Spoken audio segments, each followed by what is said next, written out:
আসসালামু আলাইকুম। ইসলাম ইলেকট্রনিক্সের পক্ষ থেকে আপনাদেরকে জানাই স্বাগতম। বন্ধুরা, আপনারা দেখতে পাচ্ছেন মাইক্রোটেক ইউপিএস 400 ইবি মডেলের এটি একটি স্কোয়ার ওয়েভ ইনভার্টার।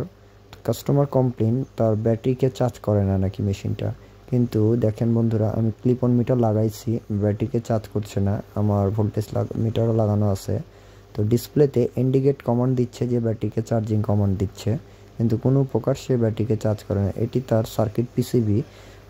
কোনো এক টেকনিশিয়ান ভাই এর আগে কাজটি করছিল সার্ভিসিংয়ে যেয়ে, তো একটি charging cut off circuit install করছে বন্ধুরা, এবং দেখুন একটি ট্রান্সফর্মার লাগাইছে, আর এটি তার অরিজিনাল পিসিবি।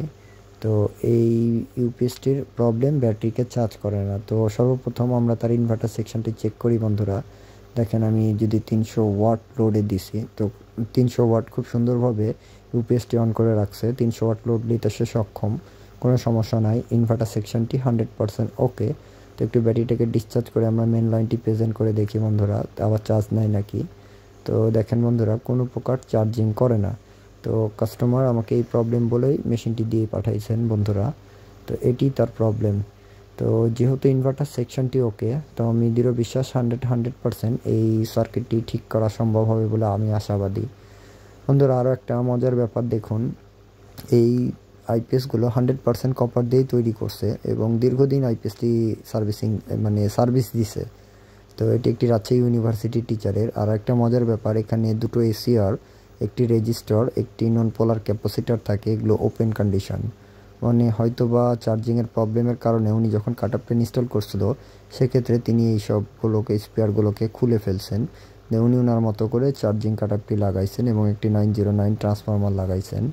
তো এইভাবেই তিনি এর আগে কাজটা করছেন। তো যাই হোক, আমি কাস্টমারকে বলছি তার পিসিবিটি আমি আবার আগের মতো অরিজিনাল কন্ডিশনই করব। তো দেখেন বন্ধুরা, 6টা মসপেট দিছে, কোনো প্রকার মেশিনটিতে কুলিং ফ্যান নাই। মসপেট হচ্ছে IRF Z44 মসপেট দিছে, মেশিনটিতে কোনো প্রকার কুলিং ফ্যান নাই। ডিসপ্লে ইন্ডিকেট করলেও তার ব্যাটারিকে সে চার্জ করে না, যেহেতু আমি দেখছি যে স্বয়ং তার ব্যাটারিকে চার্জ করছে না। তো এই আইপিএসগুলোর পারফরমেন্স খুবই ভালো, এবং এটি এতদিন যাবৎ বলে কোনো প্রকার সমস্যা ছাড়াই আইপিএসটি চলছে। বিগত 6 মাস আগে নতুন ব্যাটারি কিনছে এবং চার্জিং সেকশনটি ঠিক করার পরেও 6 মাস পরেই তার প্রবলেমটি হয়েছে। তো যাই হোক, আমি কখনো কাউকে দোষও দিচ্ছি না। হয়তো বা উনি চেষ্টা করছিলেন, ওনার মতো করে একটি চার্জিং কাট অফ সার্কিট লাগাইছিলেন, হয়তোবা তার চার্জিং কাট অফ সার্কিটটিও খারাপ থাকতে পারে, এর কারণে চার্জিং হচ্ছে না বন্ধুরা। আমি তার সার্কিটটি ওপেন করে দেখছি বন্ধুরা। তার পিছন সাইডে এই যে আমি আপনাদেরকে বললাম, তার এসিআরগুলো যেহেতু ওপেন করা, এবং তিনি তার মতো করে তার সার্কিটে কানেকশনগুলো করছেন। তো দুটো এসিআর থাকবে, একটি রেজিস্টর, একটি ক্যাপাসিটার থাকবে, তো এগুলো সব ওপেন করা। তো যাই হোক, আমি আমার মতো করে আবার পূর্ণাঙ্গ পিসিবিটাকে অরিজিনাল কন্ডিশনই আমি করব বন্ধুরা। অরিজিনাল যেভাবে চার্জিংটি কাজ করতো ওইভাবে আমি কাজটি করব। তো যেহেতু তার ইনভার্টার সেকশনটি ওকে, কোনো প্রকার সমস্যা নাই, সেহেতু দৃঢ় বিশ্বাস তার সার্কিটটি আবার আগের মতো করেই ব্যাকআপ দিবে, আগের মতো করেই চার্জিং করবে। কোনো ফল্ট থাকার কারণেই সে চার্জিং করছিল না। এই যে দেখেন বন্ধুরা, এসিআরগুলোকে সে ওপেন করছে, রেজিস্টার ওপেন করে দিয়েছে। তো তিনি তার মতো করে তার কাট অফ সার্কিটটাকে ইনস্টল করছে। আমি সেগুলোকে পূর্ণাঙ্গ বাদ দিয়ে তার অরিজিনাল সার্কিটটি কমপ্লিট করব বন্ধুরা। আপনারা দেখতে পাচ্ছেন, এটি একটি ছোট একটা ট্রানজিস্টার। শুধুমাত্র এই ট্রানজিস্টার, আমি যেটা দেখলাম সার্কিটটি অ্যানালাইজ করে, এই ট্রানজিস্টারটির প্রবলেম। ক্যামেরায় দেখতে একটু ছোট ট্রানজিস্টার বিধায় সমস্যা হচ্ছে বন্ধুরা। আপনারা দেখেন TCNL 100, এটি একটি এনপিএন ট্রানজিস্টার। তো এই ট্রানজিস্টারটি প্রবলেম, TCNL 100 এই ট্রানজিস্টারটি প্রবলেম। তো আপনারা এই যে দেখতে পাচ্ছেন, এখানে একটি ট্রানজিস্টার আছে, এখন আইসোলেট ট্রান্সফরমার আছে। এই ট্রানজিস্টারটা দিয়ে আইসোলেট ট্রান্সফরমারকে সুইচিং করে এসিআরকে ফায়ারিং করা হয়। মাইক্রো কন্ট্রোল থেকে যখন ট্রানজিস্টারকে কমান্ড দেয়, তখন সে ট্রানজিস্টারটি সুইচিং করে এই আইসোলেট ট্রান্সফরমারকে সুইচিং করে, এবং সুইচিং করে এসিআরকে ফায়ারিং করে চার্জিং সেকশনটি রান করানো হয়। তো এটি তার প্রবলেম আমার হাতে ধরা পড়ছে যতটুকু, এবং আমি তার আগে যেসব এসিআরগুলো ছিল সেগুলোকে পুনরায় ইনস্টল করে দিয়েছি, আগের কন্ডিশনে অরিজিনালভাবে আমি করছি। পিসিবিটি খুবই ছোট সাইজ এবং খুব অসাধারণ পিসিবি, কোনো জায়গায় আর ফিজিক্যালি ড্যামেজ বা কোনো শর্ট আমি পাইনি। তো খুব ছোট সাইজের পিসিবি, এই পিসিবিগুলোর পারফরমেন্স খুবই ভালো। এই পিসিবিগুলো মানে 100% ইউপিএস মোড ওয়ার্কিং করে, কোনো প্রকার সমস্যা করে না, 100% ইউপিএস মোড কাজ করে। তো আমি আবার আগের মতো করে তার capacitor, non polar capacitor 2 to 3 47 ohms register, দুটো এসিআর, আবার এসিআরগুলো লাগিয়ে দিছি। তো ট্রানজিস্টারটি যেহেতু ফল্ট ছিল, আমি ফল্টটি ফাইন্ড আউট করছি। তো বন্ধুরা, খুব সুন্দরভাবে আমার আইপিএসটি এখন চার্জ করছে, খুব সুন্দরভাবে এই আইপিএসটি আমাদের এখন চার্জ করছে। তার সার্কিটটাকে আমি খুলে ফেলছি এবং তার ট্রান্সফরমারটাকে খুলে ফেলছি। তিনি একটা এসিআর চার্জিং কাট আপ লাগাইছিল, অটো কাট আপ।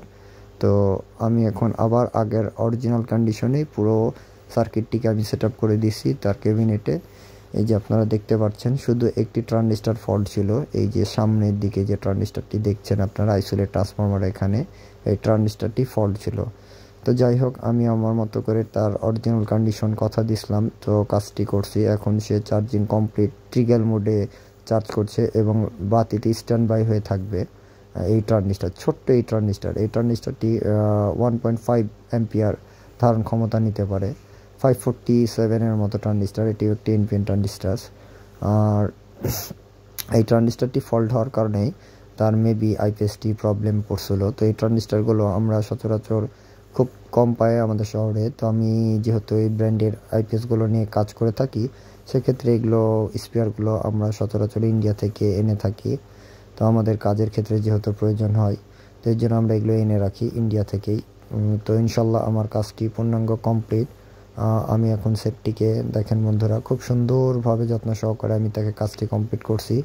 ওই যে তার চার্জ ফুল হয়ে গেছে ব্যাটারি, এর জন্য ট্রিগল চার্জ মুজেছে আছে। ট্রিগল চার্জ 1.5 অ্যাম্পিয়ারের মধ্যে ধরে রাখছে, আরও কমে যাবে ব্যাটারিটি, মানে 1 অ্যাম্পিয়ারের মতো থাকে। এখন আমি তার ব্যাকআপ টেস্ট করব বন্ধুরা।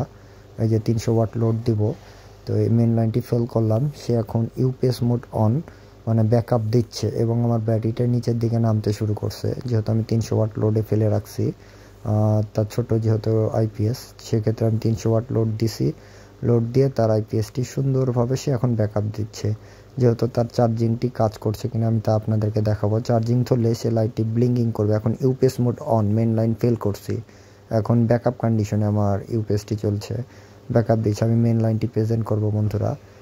দেখেন বন্ধুরা, আমার মেন লাইনটি প্রেজেন্ট করছি, আমার সুন্দরভাবে চার্জিং ধরে নিছে, 10 অ্যাম্পিয়ারের মতো আমার চার্জিং করছে।